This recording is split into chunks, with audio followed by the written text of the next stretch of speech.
O voo 409 da Ethiopian Airlines consistia em uma rota internacional ligando a cidade de Beirute, no Líbano, até Addis Abeba, na Etiópia. A aeronave utilizada para aquela rota foi um Boeing 737-800, de prefixo Eco Tango Alpha November Bravo, que transportava 82 passageiros e 8 tripulantes, que completavam um total de 90 pessoas a bordo.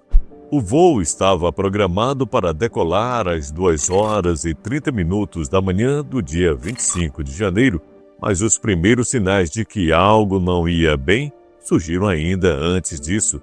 No comando do 737 estava o piloto Abtamur Negassa, de 44 anos, com mais de 10.200 horas de voo. Para auxiliá-lo estava o primeiro oficial Alula Beyene, de 23 anos de idade. Ele obtinha uma experiência total de 673 horas de voo, delas 350 em Boeing 737.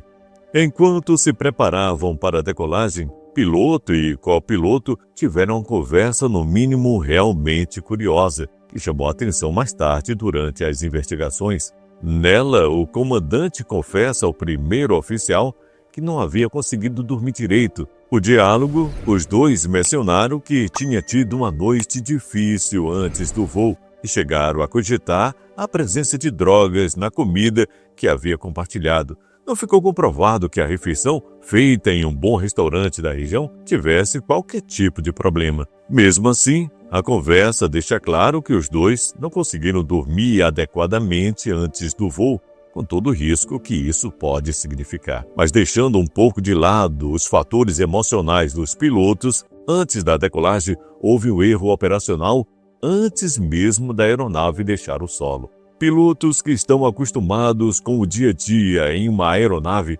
sabem da importância da configuração do estabilizador do avião. Esse mecanismo deve ser configurado levando em consideração uma série de fatores que mudam de voo para voo, como o peso total da aeronave, o centro de gravidade e uma série de outros dados. No caso específico do voo 409, o estabilizador deveria ter sido ajustado para 6,9 unidades. Desta forma, o Boeing teria atingido o ângulo de subida desejado durante a decolagem.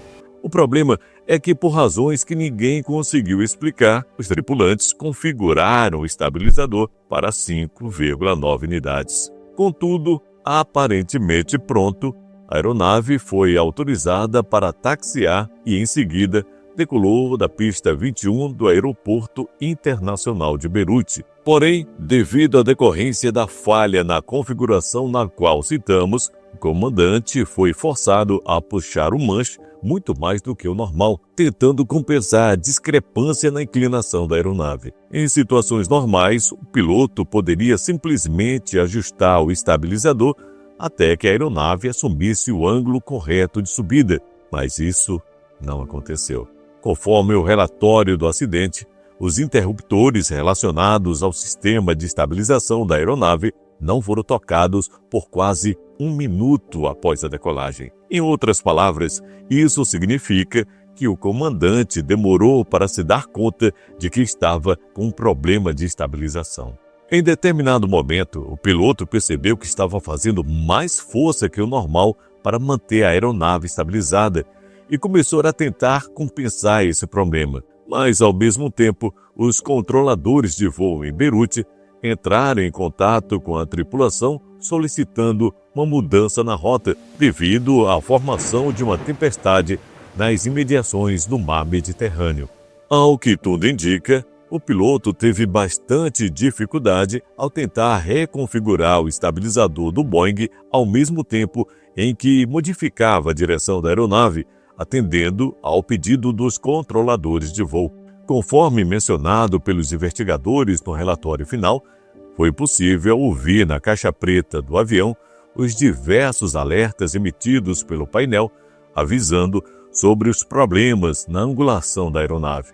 Há, inclusive, fortes indícios de que o avião rolou para a direita em mais de 35 graus, tirando a aeronave totalmente do curso original. Nesse momento, os controladores fizeram um novo contato, sugerindo que a aeronave fosse levada até a cidade de Checa, na costa do Líbano, para driblar as tempestades e garantir um pouso mais tranquilo. Inicialmente, tratava-se apenas de uma sugestão do operador de voo, que claramente deixou a decisão final por conta do piloto. Ocorre que, conforme verificado no áudio da cabine, o que se sucedeu foi uma série de falhas de comunicação entre a torre e o piloto, que não conseguiram entender bem as instruções que estavam sendo passadas. Ao perceber que a aeronave continuava fora do curso, o controlador exigiu que o avião fosse levado até a cidade de Checa, deixando claro que agora o pedido se tratava de uma ordem pela segurança do voo. Aparentemente distraído com o problema da inclinação, o comandante não mudou a direção da aeronave. Atrapalhado com o acúmulo de tarefas simultâneas, o piloto acabou deixando a aeronave rolar para a esquerda, dessa vez passando a voar na direção do olho da tempestade que se formava. Em uma de suas instruções, os controladores haviam indicado que o avião deveria assumir a direção de 270 graus. Ao contrário disso, o piloto manteve a indicação de 315 graus, o que era a orientação inicial do voo. O comandante claramente não estava conseguindo dar conta de tudo o que acontecia ao mesmo tempo durante o voo, o que fez com que ele pedisse para que o primeiro oficial acionasse o piloto automático. No entanto, as análises publicadas no relatório oficial mostram que, em momento algum, o botão do piloto automático foi acionado. Mas ainda que isso tivesse acontecido, em nada teria mudado o curso do voo. Isso porque, durante todo o tempo, o piloto seguiu aplicando força no manche, o que por si só teria impedido o controlador automático de mudar a trajetória do voo. Ao atingir a altitude de 7.700 pés, um pouco mais de 2.300 metros de altura, o Boeing 737 acabou entrando em stall, passando a mergulhar de nariz na direção do mar Mediterrâneo. Os áudios da caixa preta mostraram claramente o desespero do comandante, que parecia lutar contra os controles da aeronave. Em determinado momento, o 737 chegou a atingir uma velocidade muito acima dos limites estruturais da aeronave, fazendo também com que os passageiros fossem expostos a uma grande pressão. Inevitavelmente, o avião mergulhou no mar Mediterrâneo a uma velocidade gigantesca, vitimando de forma imediata todos os seus ocupantes. O Líbano vivia uma forte onda de instabilidade política na época do acidente, o que fez com que muita gente acreditasse na hipótese de sabotagem. No entanto, os investigadores logo descartaram essa possibilidade, ainda que fosse difícil apontar de fato o que havia acontecido. Ao longo das investigações, ficou mais claro que uma série de falhas humanas levou ao acidente. As autoridades libanesas, em seu relatório final, mencionaram o fato dos tripulantes terem feito piadas sobre a qualidade da refeição que tiveram antes do voo, além de terem citado problemas para dormir. Não foi detectado nenhum problema no funcionamento da aeronave e dos seus componentes. Portanto, as causas prováveis foram definidas como falha no gerenciamento da velocidade, altitude e direção da aeronave por parte da tripulação. Os investigadores ressaltaram a dificuldade dos pilotos em configurar de forma correta os dados do voo, o que acabou condenando a aeronave a esse fim trágico. Vale ressaltar que o documento oficial, feito por investigadores libaneses, foi publicado apenas em janeiro de 2012, depois de várias hipóteses terem sido levantadas pela imprensa local e por amantes das teorias conspiratórias. De qualquer forma, nem mesmo o relatório final foi capaz de silenciar algumas dessas teorias, sobretudo a que diz que a aeronave teria sido sabotada pelo Instituto de Inteligência e Operações Especiais de Israel, conhecido como Mossad.